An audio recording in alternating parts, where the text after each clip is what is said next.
Procedimientos regenerativos en cirugía periodontal. La regeneración periodontal es una opción en la estrategia del tratamiento periodontal, cuyo objetivo es la regeneración de los tejidos perdidos por esta enfermedad, es decir, encía, ligamento periodontal, hueso alveolar y cemento radicular. Por lo tanto, es imprescindible un control previo de la causa y de la patogenia del proceso vivo, con el fin de obtener una situación clínica más favorable. Conceptos de regeneración periodontal. Es importante diferenciar entre estos dos conceptos, ya que son comúnmente confundidos en periodoncia. La reparación es la curación de un tejido lesionado que lleva a la formación de un tejido diferente del original por su morfología o función, mientras que la regeneración va a ser un proceso biológico a través del cual la estructura y la función de los tejidos perdidos son completamente restaurados y destinados a restablecer el aparato de inserción perdido, consiguiendo así la reubicación del epitelio de unión en una posición más coronal. Factores determinantes del éxito en la terapia regenerativa. Pueden dividirse en factores relacionados con el paciente, diente y con el procedimiento quirúrgico. Los factores relacionados con el paciente son: control de placa bacteriana. Esta va a estar relacionada con el éxito a largo plazo de los tratamientos regenerativos. Condición sistémica. En los pacientes con alguna alteración sistémica como diabetes mellitus no controlada, artritis reumatoide, estrés, etc., presentan interrelación con la enfermedad periodontal, por lo que no son candidatos para los procedimientos regenerativos. Sin embargo, los pacientes controlados pueden responder favorablemente al tratamiento periodontal. Edad. La prevalencia y severidad de la enfermedad periodontal aumentan con la edad, aunque actualmente se ha demostrado que esta asociación es producto de una acumulación de daños por alguna enfermedad más que a una condición de edad específica.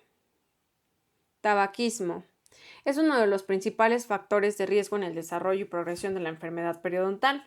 Los pacientes fumadores mostraron deficiente capacidad regenerativa tisular hasta de un 50% menos que en pacientes no fumadores.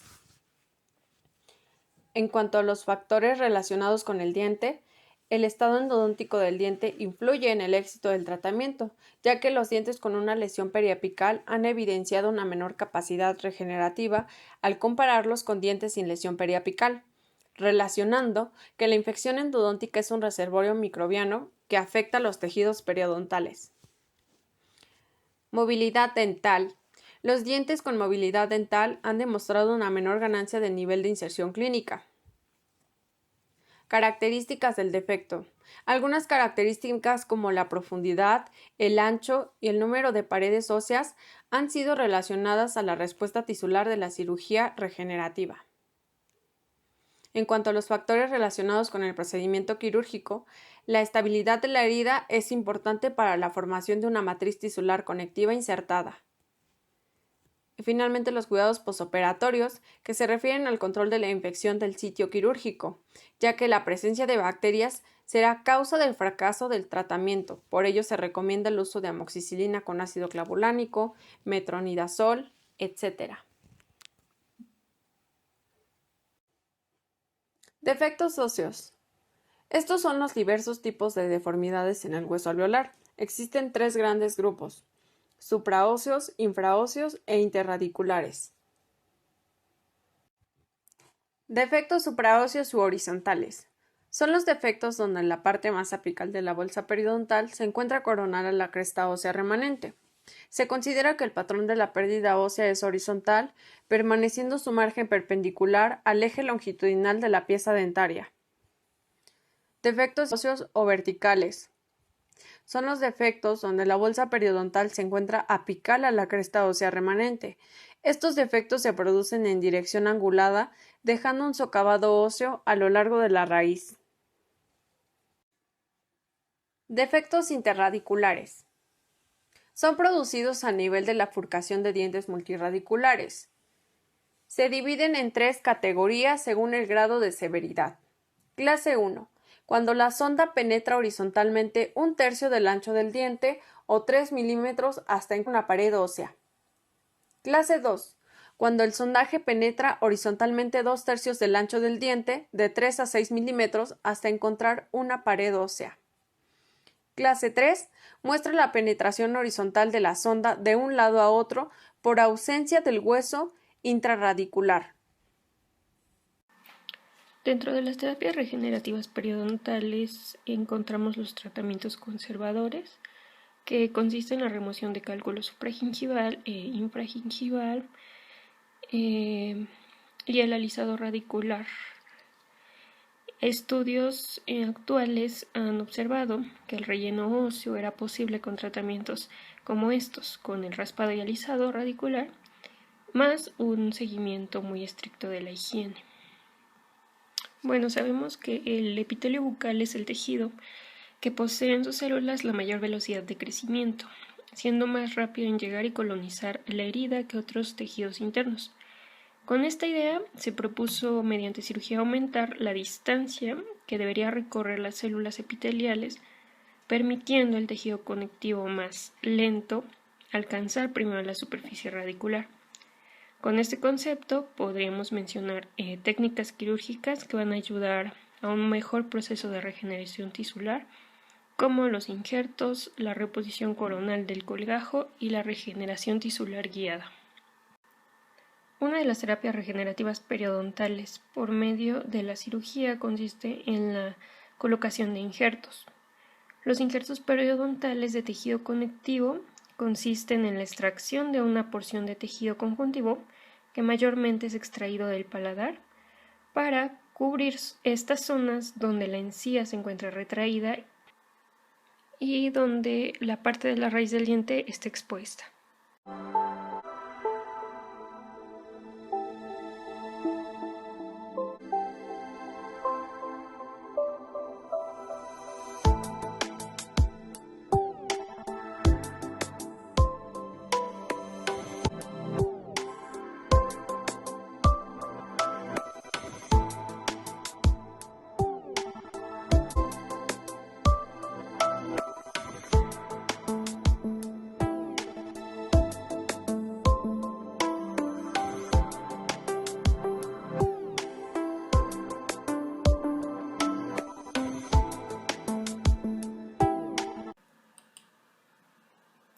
En este video podemos observar cómo es el procedimiento de la reposición coronal del colgajo.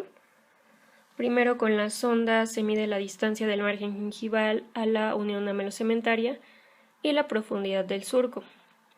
Se realizan incisiones que se extienden desde el margen gingival del diente adyacente a la unión amelocementaria del diente a tratar. Esta dirección oblicua de las incisiones conforma en el espacio interproximal.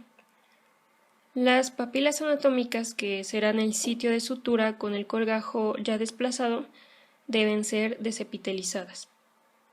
Otra de las terapias regenerativas periodontales es la regeneración tisular guiada, que más adelante será explicada detalladamente. Acondicionadores radiculares. La superficie radicular que ha quedado expuesta al ambiente de una bolsa periodontal o a la cavidad oral presenta bacterias, toxinas o incluso alteraciones en su mineralización, quedando así un sustrato poco adecuado para la adhesión del coágulo de fibrina, y su maduración o regeneración queda retardada por un exceso de la respuesta inflamatoria. Se pensó que el empleo de acondicionadores de la superficie radicular ayudaba al desbridamiento a conseguir un sustrato biológico más compatible. Los ácidos crean un efecto descontaminante sobre las toxinas bacterianas, facilitando la inserción y acción de las 14 células capaces de conseguir la regeneración. Entre los más usados tenemos el ácido cítrico, EDTA y las tetraciclinas. Los acondicionadores radiculares se colocan después de la eliminación del cálculo y del raspado y alisado sobre la superficie radicular que queda expuesta. Se va a frotar de 3 a 4 veces con un algodón y solución fisiológica. Se coloca el tratamiento, depende de la presentación, como lo vemos en la imagen, el ácido cítrico viene en presentación líquida y las tetraciclinas normalmente vienen en presentación en polvo. Se coloca sobre esta superficie, se deja secar por unos minutos y después se retira con agua. Una revisión sistemática reciente concluye que hasta la fecha la evidencia sugiere que el empleo de estos agentes químicos no tiene beneficios clínicos significativos para el paciente en lo que respecta a la reducción de la profundidad de sondaje o a la ganancia en el nivel clínico de inserción. La regeneración tisular guiada es un procedimiento que intenta regenerar las estructuras periodontales perdidas a través de una respuesta tisular diferencial mediante el uso de membranas. Las funciones que desempeñan las membranas son el soporte y aislamiento de los tejidos blandos, la creación de un espacio ocupado por el coágulo, la exclusión de células no osteogénicas y acumulación de factores locales de crecimiento y de sustancias que favorecen la formación del hueso.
En este video se ejemplifica la regeneración de hueso guiada.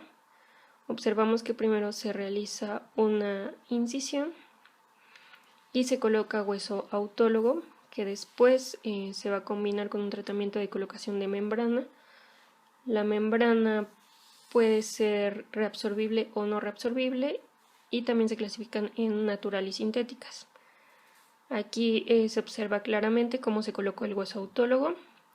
Después de este procedimiento que se va a explicar más adelante, colocamos esta membrana entre el hueso y el colgajo gingival. Y por último, realizamos unas pequeñas suturas para sellar el colgajo. Las membranas no reabsorbibles han sido ampliamente usadas y fue la primera membrana viable hecha de politetrafluoroetileno expandido. Consiste en dos partes contiguas, un borde coronal o collar con una porción de microestructura abierta, permitiendo que el tejido conectivo crezca dentro, y esto fue diseñado para prevenir la migración apical del epitelio. La parte remanente de la barrera es oclusiva. Esto previene que el tejido gingival del exterior interfiera con el proceso de cicatrización de la superficie radicular. Las membranas no reabsorbibles requieren estar siempre cubiertas por epitelio. Esto es posible mediante un cierre primario de los colgajos, el cual se debe mantener en el postoperatorio y durante el tiempo necesario para la neoformación ósea. Así se evita en la membrana la contaminación bacteriana, la migración y degradación prematura. Se han reforzado estas membranas con delgadas láminas de titanio, lo cual ha facilitado su manipulación y además ha optimizado la capacidad de mantener el espacio. Esto ha evitado que haya reacciones negativas para los tejidos duros y blandos. Además de poseer una excelente biocompatibilidad, el único inconveniente es que requieren una segunda intervención para su remoción. También contamos con membranas reabsorbibles naturales y son las más usadas en intervenciones de regeneración tisular guiada. Son construidas con materiales biocompatibles que no interfieren con los procesos de cicatrización. Estas, a diferencia de las no reabsorbibles, no requieren una segunda intervención para ser removidas, pues sufren un proceso de reabsorción por hidrólisis y son absorbidos por los tejidos, siendo metabolizadas en agua y en anhídrido carbónico. pero sí requieren de estar cubiertas por epitelio al igual que las no reabsorbibles. La regeneración ósea con las membranas reabsorbibles es más precoz que con las membranas no reabsorbibles, lo que puede deberse a una mayor estimulación de la osteogénesis o a la liberación de factores de crecimiento por parte de las células inflamatorias, que se pueden evidenciar alrededor de las membranas reabsorbibles. Otro tipo de membrana son las membranas reabsorbibles de colágeno, compuestas por fibras colágenas porcinas del tipo 1 y 3, con escasa capacidad inmunogénica y sin algún componente orgánico o químico. Estas presentan una estructura de doble capa, donde una es compacta y la otra porosa. La capa compacta posee una superficie lisa y condensada que protege contra la infiltración de tejido conectivo, mientras que la capa porosa permite la invasión celular. Sus beneficios son la excelente integración tisular e incremento de la regeneración ósea, y además esta cuenta con excelentes resultados en zonas estéticas. Membrana humana liofilizada. Esta es extraída de la dura madre y sometida a diversos procedimientos para la eliminación de su antigenicidad. Cabe destacar que es necesario sumergirla en solución fisiológica antes de ser utilizada, con el fin de ablandarse y hacerse un poco más manejable. Actualmente hay temor en el uso de estas membranas, debido al riesgo de transmisión de la enfermedad de Jacob-Creutzfeldt. Continuamos con las membranas reabsorbibles sintéticas. Estas están compuestas básicamente por ácido poliglicólico y ácido poliláctico, con propiedades hidrofóbicas que favorecen su hidrólisis. Después de su hidrólisis, estos productos son degradados en dióxido de carbono y agua, comúnmente acompañados de una leve reacción inflamatoria. También describiremos la membrana en polilactin 910 o también denominada bicril. Esta está constituida por copolímeros de ácido poliglicólico y poliláctico, en una relación de 9:1. Por este motivo se denomina polilactin 910. Este material ha sido utilizado desde hace mucho tiempo en la confección de sutura reabsorbible en neurocirugía. Las membranas polilactin 910 resultan antigénicamente inertes y se reabsorben en un periodo de 30 a 90 días. Por otro lado, tenemos la membrana en ácido poliláctico. Este es un polímero sintético bien tolerado, cuya degradación viene acompañada de un aumento del número de capilares, no asociado a procesos inflamatorios. Su periodo de reabsorción es entre 2 y 3 meses. Por último, describiremos la membrana Guidor. Estas son membranas originalmente diseñadas para la regeneración tisular y la regeneración ósea guiada. Están compuestas por ácido poliláctico, adicionadas con ésteres de ácido cítrico para aumentar la maleabilidad. Estas membranas son capaces de mantener el efecto carpa por un mínimo de 6 semanas antes de reabsorberse. Su completa reabsorción se presenta en el periodo comprendido entre 6 y 12 meses por hidrólisis con formación de ácido láctico y anhídrido carbónico. Membrana Resolute. Esta está constituida por un estrato externo de glicoide sintético y trimetilencarbonato, el cual garantiza la integración tisular, y un estrato interno de ácido poliláctico y poliglicoide, el cual garantiza su efecto barrera. Estas membranas presentan una respuesta biológica favorable, y por ello su reabsorción por hidrólisis se inicia después de 4 a 6 semanas y se completa en un periodo aproximado de 8 meses. Regeneración ósea guiada. Se basa en la formación de hueso nuevo para el relleno de defectos óseos. El tratamiento se encuentra basado en la colocación de injertos de algunos de nuestros biomateriales de relleno, o en combinación con una membrana. Nuestra elección dependerá de la morfología de los defectos óseos. En el caso de tener paredes óseas conservadas, caso conocido como defecto cerrado, este podrá cicatrizar con el simple uso de hueso autólogo o algún otro biomaterial de relleno. El efecto abierto, en el cual suele encontrarse la ausencia de una o más paredes óseas, se recomienda el uso del hueso en combinación con una membrana. Biomateriales de relleno. A continuación se hablará del hueso autólogo, homólogo y heterólogo, así como de los materiales aloplásticos para conocer su origen y características que beneficiarán nuestro criterio y elección. Hueso autólogo. Este es conocido por ser un trasplante óseo del propio individuo. Se le considera como un biomaterial ideal por sus distintas cualidades: osteogénicas, osteoconductoras, en las cuales actúa el proceso de crecimiento capilar y vascular; osteoinductoras, conocidas como la acumulación de células para un ambiente favorable de osteogénesis, al igual que su rápida cicatrización. Este biomaterial proviene del hueso esponjoso, las corticales vascularizadas o no vascularizadas, y de los variados tipos de injertos con distintas propiedades. El hueso homólogo o halogénico. Este es un hueso obtenido de un donante de la misma especie del receptor. Se obtiene generalmente de cadáveres. No hay límites en cantidad y bueno, existen tres tipos: el congelado liofilizado y congelado desmineralizado liofilizado.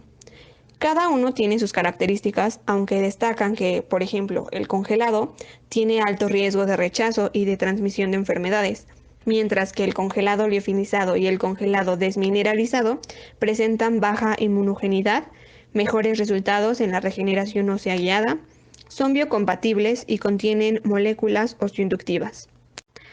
El hueso heterólogo. Este es un hueso de origen animal, principalmente bovino. Se usa debido a la similitud con el de origen humano. Está conformado por cristales de carbonato de apatita y exento de calcio y componentes orgánicos, los cuales son eliminados mediante tratamientos de calor para evitar riesgos de reacciones inmunogénicas y transmisión de enfermedades. Tampoco hay límite en la cantidad de este y las presentaciones de este son granuladas y en pequeños bloques. El tiempo de sustitución de este hueso es de 6 a 8 meses. Materiales aloplásticos. Son materiales de origen inerte derivados de hidroxiapatita y fosfato tricálcico. Se clasifican en reabsorbibles y no reabsorbibles, densos o porosos, o cristalinos o amorfos. El tiempo de sustitución es de 6 a 12 meses y entre algunas de sus desventajas está que son de elevado costo, no es un osteoinductor y que genera posibles reacciones. Consideraciones para resultados satisfactorios en regeneración ósea guiada. Algunas de las consideraciones que se deben tomar en cuenta es: 1. El uso de membranas apropiadas, de acuerdo a las características de cada una de ellas. 2. Una buena estabilización de la membrana con adaptación al hueso. 3. Creación de un espacio por debajo de la membrana. 4. Adecuada cicatrización de los tejidos blandos. Y 5. Mantener la membrana in situ el tiempo necesario. Ingeniería tisular. En los últimos años, la investigación se ha centrado en la aplicación de ingeniería biomédica a la regeneración periodontal, especialmente con la utilización de los mediadores biológicos que intentan imitar los procesos naturales que ocurren en la regeneración espontánea. Se ha trabajado con factores de crecimiento celular, así como son el factor de crecimiento derivado de plaquetas, el factor de crecimiento insulin-like y con factores de diferenciación celular, en especial con proteínas morfogénicas del hueso. Plasma rico en fibrina. La fibrina rica en plaquetas es una segunda generación de concentrado plaquetario autólogo. Se va a utilizar para acelerar la curación de tejidos blandos y duros.